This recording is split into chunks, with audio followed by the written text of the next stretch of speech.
हम इस पाकिस्तान में रहने का काबिल नहीं है। हम यहाँ से बर्बाद हो गए यार, इन्होंने बर्बाद कर दिया है। अगर अपने जमीन के मुताबिक इस्तीफा दे सकता है तो हमारी ये पुलिस क्यों नहीं दे सकती? हमारी आवाम का साथ क्यों नहीं देती? ये हमारा साथ देना चाहिए। हमारे मुलाजिम है, सिस्टम के मुलाजिम ना बोलो।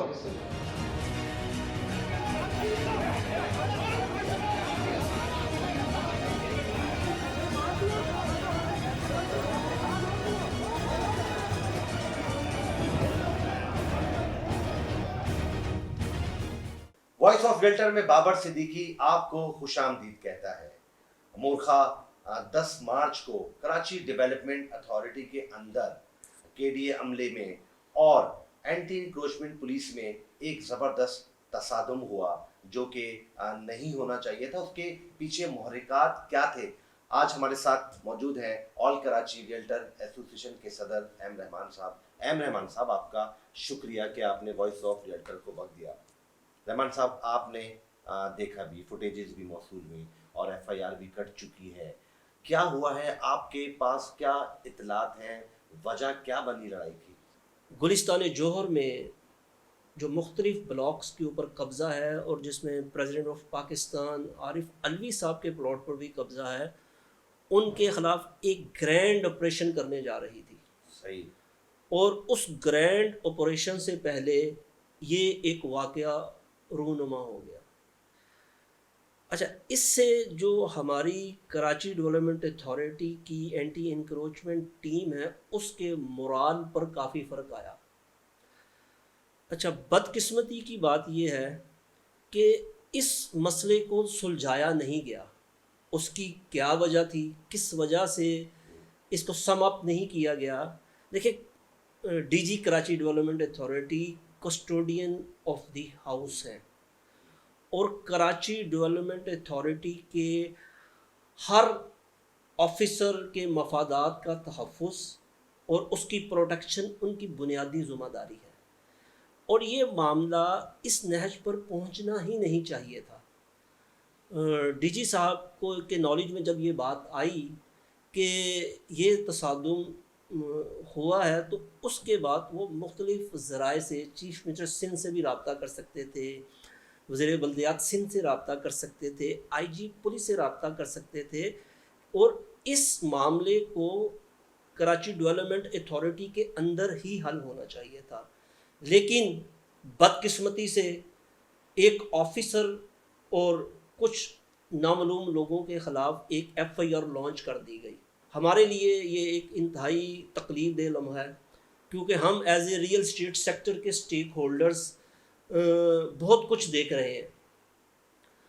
और दूसरा, जो एफआईआर में मैंने जो उसमें सेक्शंस पढ़ी उस पर भी मुझे बड़ा अफसोस हुआ कि उस ऑफिसर के ऊपर सरकारी एसएमजी चोरी करने का एक वो भी इसमें सेक्शन शामिल है। इसके ख़िलाफ़ उसने 9,000 रुपये एंटी इंक्रोचमेंट जो रेवेन्यू की पुलिस थे उनकी जेबों से 9,000 रुपये चुराए। तो देखें, ऐसी एफआईआर नहीं बनती, अच्छी बात नहीं है।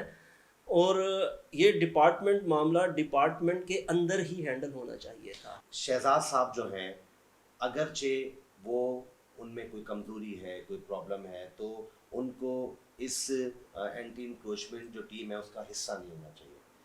अगर वो हिस्सा है और डीजी साहब उन पर एतमाद करते हैं तो डीजी साहब को उनको ओन करना चाहिए था या नहीं चाहिए था? सब बिल्कुल ओन करना चाहिए था क्योंकि डीजी साहब कस्टोडियन ऑफ द हाउस हैं और ये एफआईआर कटनी ही नहीं चाहिए थी। इससे मोराल पर फ़र्क आएगा। जो एंटी इंक्रोचमेंट का जब ऑफिसर जो कि पूरे कराची में कब्ज़ा ग्रुप्स के ख़िलाफ़ एक्शन को लीड कर रहा है उसके ऊपर एफआईआर कट जाना, और उसके साथ साथ जमील बलोच साहब जो इसको लीड कर रहे हैं या शकील सिद्दीकी साहब, मैंने उनके रूम्स के मुनाज़र भी देखे, वहाँ पर तोड़ फोड़ की गई, उनके कंप्यूटर्स टूटे और कराची डेवलपमेंट अथॉरिटी में एक अजीब सा माहौल देखा। अच्छा देखें, कराची में इस वक्त एक कब्ज़ा ग्रुप्स जो है ना वो एक सिस्टम के तहत काम किया जा रहा है। अभी आपने देखा होगा कि एसोसिएशन ऑफ बिल्डर्स ने भी अपने तहफ़्फ़ुज़ात का इजहार किया और मुख्तलिफ पुलिस ऑफिसर्स के इवन नाम आईजी सिंध को दिए गए और उसमें उनको नॉमिनेट किया गया कि ये कब्ज़ा ग्रुप के फैसिलिटेटर हैं।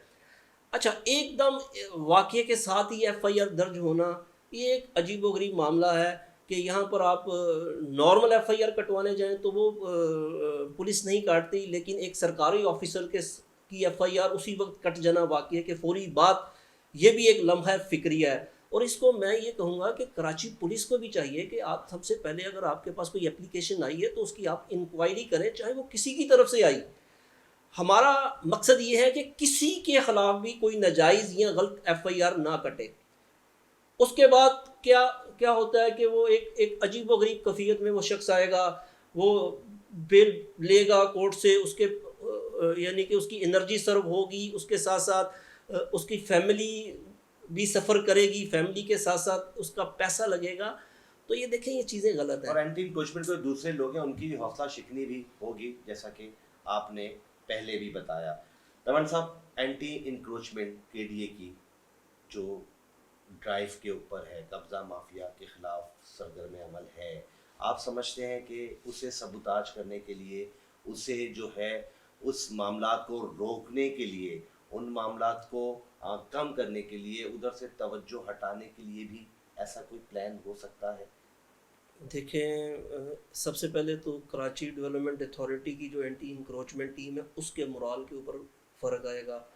जो एक कब्ज़ा ग्रुप्स के खिलाफ एक कैंपेन चल रही थी कराची की सतह के ऊपर, जिसमें हमने सरजानी टाउन के लिए आवाज़ उठाई, जिसमें गुलिस्तान प्योर के लिए आवाज़ उठाई, जिसमें हमने कराची के दीगर एरियाज़ जिसमें नॉर्दर्न बाईपास के ऊपर कब्जे हो गए उसके खिलाफ हमने आवाज़ उठाई।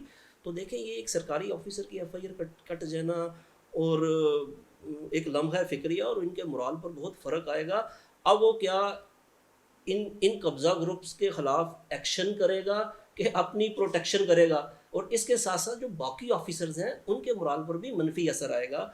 और इस मौके के ऊपर मैं कराची डेवलपमेंट अथॉरिटी के जितने ऑफिसर्स हैं उनके साथ as a president all Karachi realtors association इजहार यकजहती भी करता हूँ कि ये चीज़ नहीं होनी चाहिए और इसका सद्देबाब करना चाहिए, और किसी के ऊपर भी नाजायज़ एफआईआर काटना हम तो इस हक में बिल्कुल नहीं है। इस अफसोसनाक वाक़े के पीछे जो भी महरक़ात हों, बात जो है, जो आउटपुट आ रहा है, वो आउटपुट जो है वो ना तो कराची के लोगों की फिक्र में जाता है, ना एंटी इंक्रोचमेंट टीम जिसको बहुत हौसला चाहिए है लैंड ग्रैबर्स के खिलाफ कार्रवाई करते हुए, उसमें भी हमें जो है वो कमज़ोरी नज़र आती है। हमें उम्मीद है कि हमारे अरबाब इख्तियार जो है इस हवाले से वाक़े की सही तहकीकात करके जो भी इसके अंदर लोग होंगे, जो बिगाड़ का बाइस होंगे, उन्हें कैफ़े किरदार तक पहुँचाएंगे ताकि आने वाला कल आज से बेहतर हो।